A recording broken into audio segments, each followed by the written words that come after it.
सोडी भग भग, आगगाडी धक धक, दूर सोडी भग भग. विस्तवाला पोपटराव, विस्तवाला पोपटराव, विस्तवाला पोपटराव, इंजिनवाला बेलूराव. ठीक. आता काय झालं बघायचं, यांचा नंबर आला तेव्हा हे थांबले, यांचा नंबर आला तेव्हा मला कळलं विद्यार्थी म्हणून दुसऱ्यांसाठी थांबायचं, दुसऱ्यांच्या गोंधळ घालायचा नाही.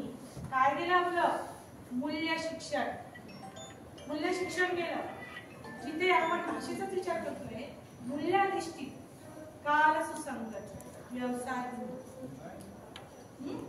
हे सगळं आपण त्याच्यापर्यंत पोहोचवू शकतो. आता याच्या पुढची जी सीजी आहे याचा पण आपण विचार करूया. त्यापूर्वी मी एक खेळ अजून केला, चहा प्यायचा असेल तर खेळाला मुकावं लागेल. चहा हवा की खेळ? आता एक खेळ आहे,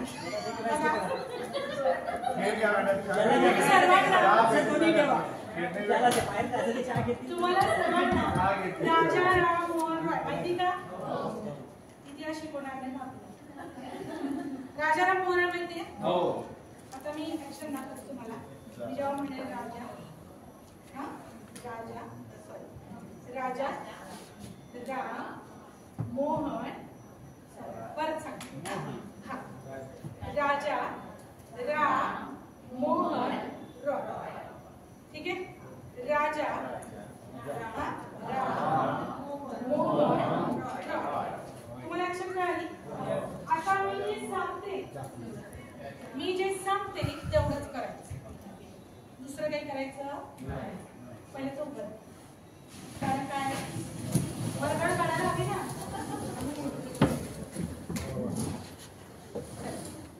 करायचं सुरू. राजा राम मोहन रॉय, राजा राम मोहन रॉय, राजा राम मोहन रॉय, राजा राम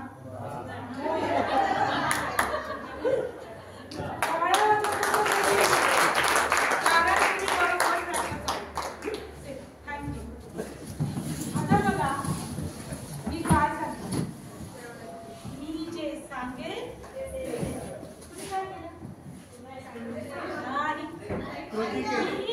मी जे केलं मी जे सांगितलं थोडी.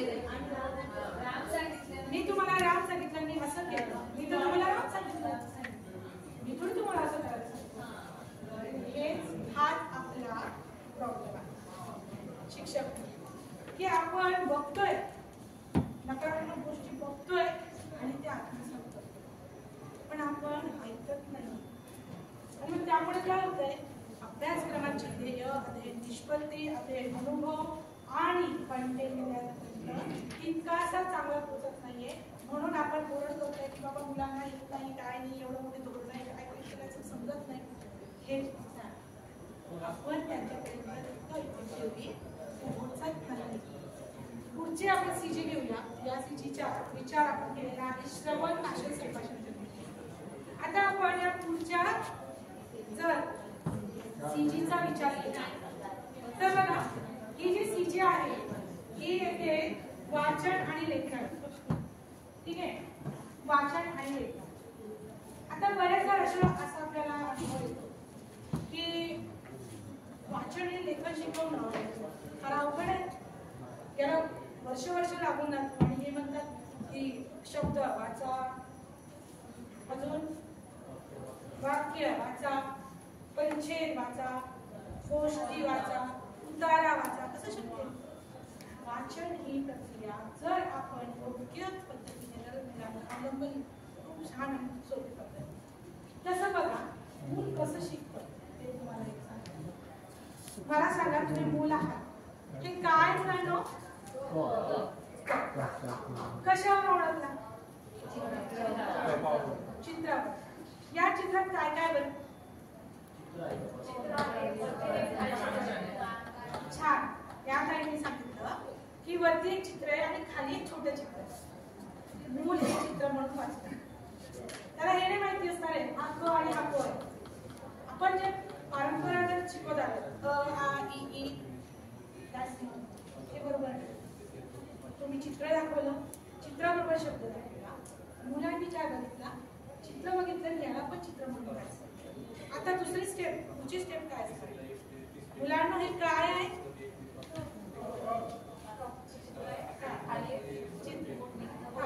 चित्र काय बरं मुलांनो? इकडचे मुलं काय? चष्मा लाव बरं तू, चष्मा लाव पटकन. छान. आता सांग मला काय आहे?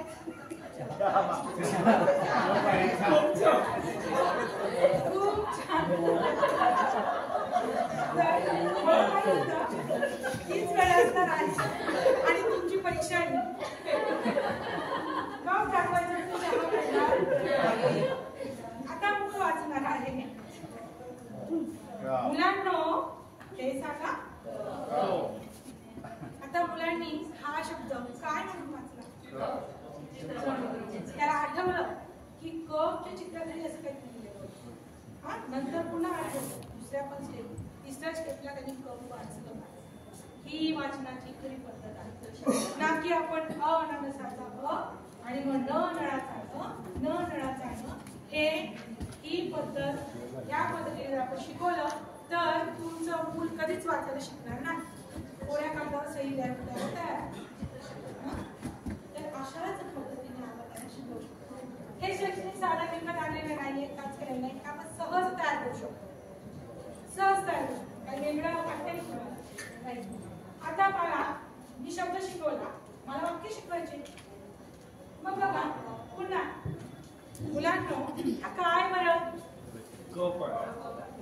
हा काय मुलांनो? मुलांनो मला तुमचा आवाज येत नाही बरं. हा काय? अगदी छान. आता मला पुन्हा वाचून दाखवायचं बरं का, पण मला सर्वांचा आवाज यायला हवाय. येणार ना? सर्वजण जागी आहेत ना? सांगा बरं मोठ्याने. आता त्याला हे माहित नव्हतं की हे हाय, हा शब्द हाय हे माहिती होतं का? आहे माहिती होतं का? नाही माहिती होतं. क मात्र त्याला आली, पण त्या ह्या शब्दाबरोबर आता तो हे पण शिकतो. अच्छा हा आणि हा आहे.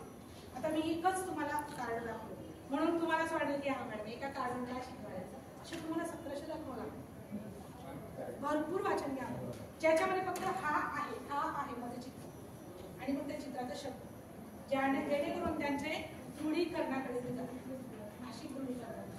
आता कसं बघा ते कसं वाचतील बरं मुलं? आता जरा कळलं की याला काय म्हणतात, याला काय म्हणतात. चित्र कशाचं आहे? हा आंबा आहे. पण हे वाचताना तो कसं वाचेल? ऍपल म्हणते मॅडम मुलं.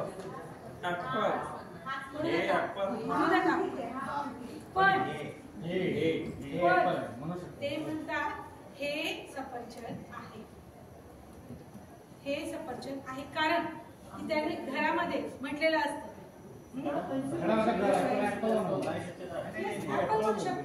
हे ऍपल आहे, हा ऍपल आहे म्हणत हे ऍपल आहे म्हणजे सर्वनाम वगैरे शिकवले का? हा व्याकरणाचा बाबतीत सर्वनाम नाम सर्वनाम का? ठीक आहे. आणि अशा पद्धतीने जर आपण नाही. आता बघा याच्यामध्ये आपण या CG10 मध्ये अजून काय बघितलेलं आहे की लहान गोष्टी वाचतो, पात्र सांगतो आणि त्याच्याविषयी माहिती सांगतो. बरोबर. आता पात्र सांगण्यासाठी त्यांना गोष्ट पण तितके करायला आपण म्हटलं की बघा मुलांना एक जंगल आहे, त्या जंगलामध्ये वाघ असतो, सिंह असतो, तिथे झाडाखाली उभे असतो, आला त्याच्या पाठीवर नाचला आणि अशी गोष्ट सांगितली तर त्यांना असं खूप हे वाटेल का? नाही वाटत.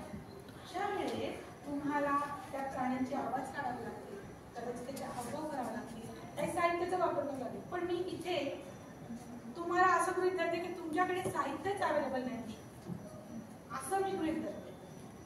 अशा वेळेस काय आपल्याला हावभाव, चढ-उतार या सगळ्या गोष्टी वापराव्या लागतात. आज मी तुम्हाला एक गोष्ट सांगणार आहे बरं. तिचं नाव आहे जंगलातली जत्रा. एक होतं जंगल. त्या जंगलात की नाही वेगवेगळे प्राणी राहायचे. वाघ राहायचा, सिंह राहायचा, चिमणी, पोपट, कबूतर, चिमणी. आणि ह्या जंगलामध्ये की नाही एक कोण असेल बरं? हा बदक होता बरं तिथे एका तलावामध्ये. आणि मग काय म्हणते का त्या जंगलामध्ये ना जत्रा ठरली होती करण्याची. बदकाने ठरवलं मला आपण जायचं बाबा जत्रेला. तयारी केली, बाबा जत्रेला रस्त्याने वाटे त्याला भेटले कोंबडे दादा, खारुताई आणि ससे भाऊ. आता बघा या गोष्टीमध्ये कोंबडे दादा, ससे भाऊ, खारुताई का म्हटलं म्हणून मला ते कारण सांग. दादा ताई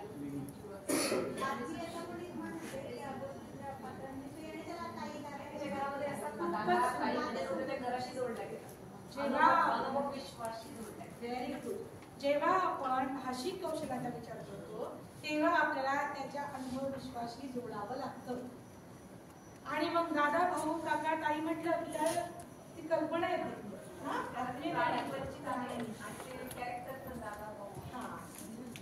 काय झालं माहिती का? निघाला होता आपल्या वाटेने. म्हणाला पकडूच को. अरे कुठे चाललास? बदक म्हणाला क्वॅक क्वॅक क्वॅक क्वॅक. मी निघालो जत्रेला. म्हणाला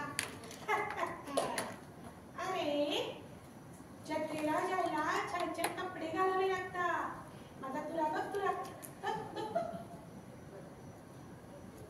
म्हणाला माझ्याकडे नाही बाबा असा तुरा. कोंबड्याने सांगितलं नको येऊ तू जाते चल इकडे.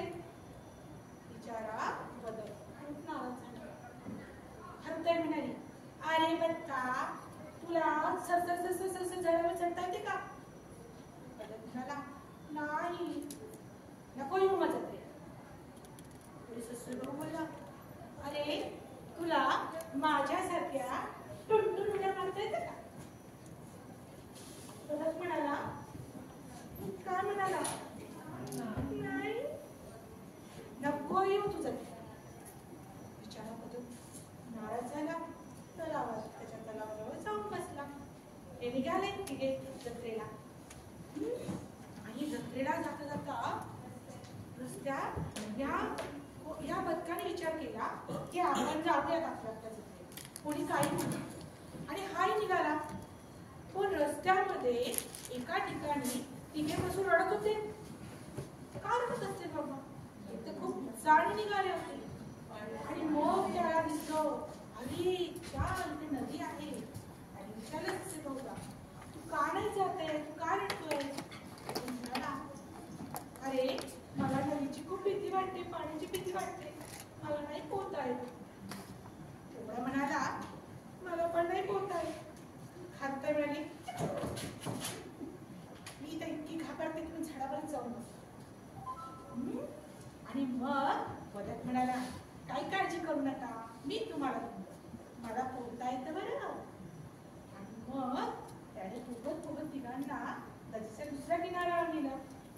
आणि या तिघांना खूप वाईट वाटलं. का वाईट वाटलं बरं विचारत?